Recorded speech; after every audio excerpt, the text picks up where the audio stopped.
Ang hating gabi sa lumang bahay sa bukid. Magandang gabi mga ka-midnight. Pasensya na kung mahigit isang linggo tayong walang videos dahil masyadong naging busy sa trabaho at sa iba pang bagay. Pero huwag kayong mag-alala, marami na tayong videos na nakabang dito at mag-upload tayo simula ngayon at sa mga susunod pa mga araw. So, ito na ang ating mga kwento. Magandang gabi po Kuya Ken. Ako po si Elmar, taga rito sa bayan ng Dumalag. Isa po ako sa mga tapat na nakikinig sa inyong programa halos bawat gabi. Bago ako matulog, pinapakinggan ko ang inyong mga kwento dahil sa inyo or dahil sa inyo lang po ako nakakaramdam ng ginhawa at panatag na loob. Matagal ko na po itong kinikimkim sa aking puso at isipan.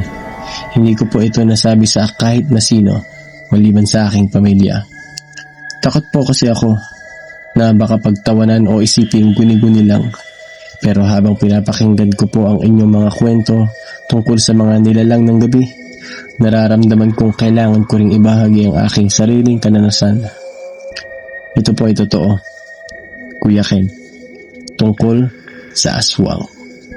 Ang nilalang na kinatatakutan ng lahat sa aming lugar at karanasan ko mismo ang bangungot na dulot nito. Nakatira po kami sa isang lumang bahay na gawa sa kawayan at nipa sa gitna ng malawak na taniman ng tubo dito sa Capiz.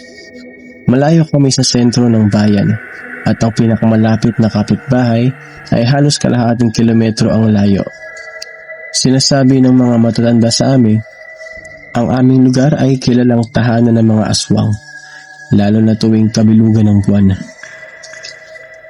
Noong panahong iyon, nagdadalang tao ang aking asawa. Nasa ika-8 buwan na siya at madalas siyang masakitin kaya lagi ko siyang binabantayan. Isang gabi, kabilugan ng buwan, mga 11:00 na ng gabi, bigla kaming nagising. Nagising kami sa tunog ng malakas na tuka sa bubungan ng aming bahay.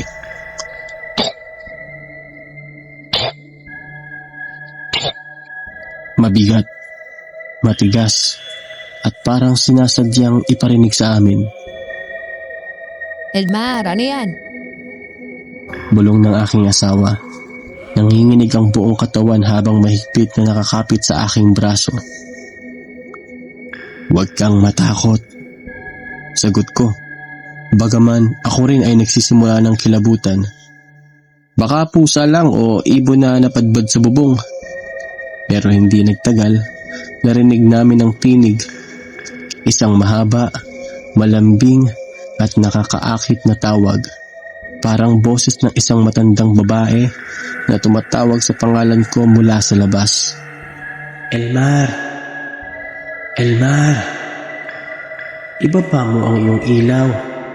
Lumapit ka rito. Ang boses ay parang nanggagaling sa malayo. Pero sa parehong oras ay parang nasa tabi lang ng aking tainga. Naalala ko ang bilin ng aking lolo. Kapag narinig mo ang tawag na iyon sa gabi, huwag kang sasagot. Huwag kang titingin sa bintana. At higit sa lahat, huwag kang magpapakita ng liwanag. Biglang bumigat ang hangin sa loob ng aming bahay. Ang aming ilaw na gaas ay nagsimulang mag-alboroto. Ang apoy ay lumaki at lumiit ng mabilis. Parang may gustong patayin ito. Pagkatapos, narinig namin ang tunog na mas nakakatakot pa sa lahat. Ang tunog ng paghihiwalay ng katawan. Isang malakas na lagutok. Parang butong pinuputol. Kasabay ng tunog ng malambot na laman na humihiwalay. Dahan-dahan akong lumapit sa bintana. Sumilip sa maliit na siwang ng kawayan. Doon ko nakita sa ilalim ng liwanag ng buwan ang isang nilalang na nakatayo sa gitna ng aming bakuran. Mahaba ang buhok, gusgusin ang damit, at ang katawan ay parang lantang gulay. Payat, kulubot, at ang balat ay kulay lupa. Pero ang pinakamasidhi sa lahat, ang kanyang leeg ay walang ulo. Ang ulo ay hawak niya sa kanyang kaliwang kamay, habang ang kanang kamay ay may hawak na mahabang dila na parang lubid na gumagalaw-galaw. Ang ulo ay nakadilat ng malaki. Ang mga mata ay kulay pula at kumikinang, at ang bibig ay bumubulong pa rin. Narito lang ako. Narito lang ako. Sa likod niya, nakita ko ang kanyang katawan. Walang ulo. Ang mga ugat ay nakalawit mula sa leeg. At ang dugo ay tumutulo ng patak-patak sa lupa. Ang amoy na kumalat sa paligid ay nakakasuka. Pinaghalong amoy ng bulok na karne at lumang dugo. Gusto kong sumigaw. Gusto kong tumakbo. Pero parang nakadikit ang aking mga paa sa sahig. Nakita kong itinaas ng nilalang ang kanyang ulo. At ang mga mata nito ay biglang tumingin ng diretso sa pwesto kung nasaan ang aking asawa. Ang bata, ang buhay. Bulong ng ulo. Biglang naalala ko ang binigay ni Lolo sa akin. Isang bungkus ng bawang at asin na nakatali sa pulang tela, na sinabi niyang ilagay sa may bintana at pinto kapag may panganib. Agad ko itong kinuha mula sa aking bulsa, at habang nanginginig, isinabog ko ang asin sa paligid ng bintana at isinabit ang bawang sa hamba ng pinto. Kasabay nito, isinigaw ko ng buong lakas ang dasal na itinuro sa akin ng aking ina. Diyos Ama, ligtas mo kami. Lumayo ka. Nilalang ng dilim. Hindi mo kami maaangkin. Sa sandaling iyon, narinig ko isang matinis na sigaw. Napakalakas. Parang pinupunit ang hangin. Ang nilalang ay napaatras. Parang nasusunog sa tuwing tumatama ang asin sa kanyang balat. Ang kanyang mahabang dila ay nagsimulang umurong pabalik sa kanyang bibig.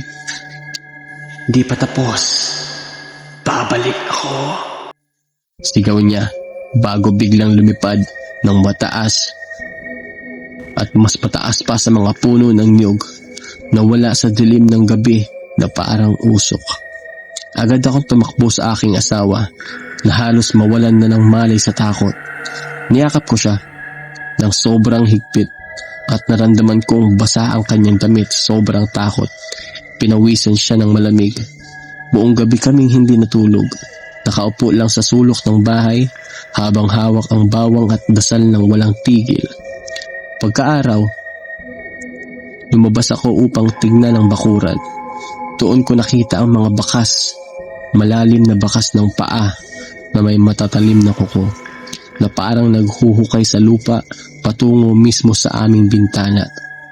Sa paligid ay may mga patak ng maitim na dugo na parang hindi natutuyo kahit init na ng araw. Agad kaming tumawag sa albularyo. Nang makita niya ang mga bakas, umiling siya at sinabi, "Matanda na yan. Matagal na kayong binabantayan. Mabutit mayroon kayong pananggalang at lakas ng pananampalataya. Kung hindi, baka wala na kayo ngayon." Mula noon, hindi na kami muling nakakita o nakarinig ng kahit ano, pero hindi kami nagpapabaya. Tuwing gabi, laging nakasabit ang bawang, asin at abo sa aming mga bintana at pinto. At ang aking asawa, nanganak ng ligtas makalipas ang 1 buwan, malusog at walang anumang pinsala. Kuya Ken, ito po ang tunay na pangyayaring hindi ko makakalimutan habang buhay.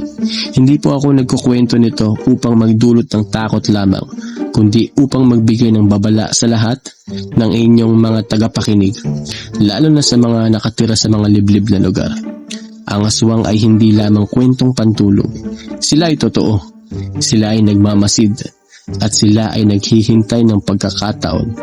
Ang pinakamalakas nating pananggalang ay hindi lang ang bawang o asin, kundi ang ating pananampalataya sa Diyos, ang pagiging maingat at ang hindi pagiging mapagwalang bahala sa mga babala ng ating mga ninuno. Huwag po tayong maging kampante. Ang dilim ay puno ng mga bagay na hindi natin nakikita, at ang bawat tunog sa gabi ay maaaring hindi lamang hangin o hayop. Maraming salamat po Kuya Ken sa pagbibigay ng mga pagkakataong maibahagi ito. Sana po ay magsilbing paalala ito sa lahat. Naway ingatan tayo ng may kapal sa bawat gabi at ilayo sa kapahamakan. Magandang gabi po at manatiling ligtas ang lahat.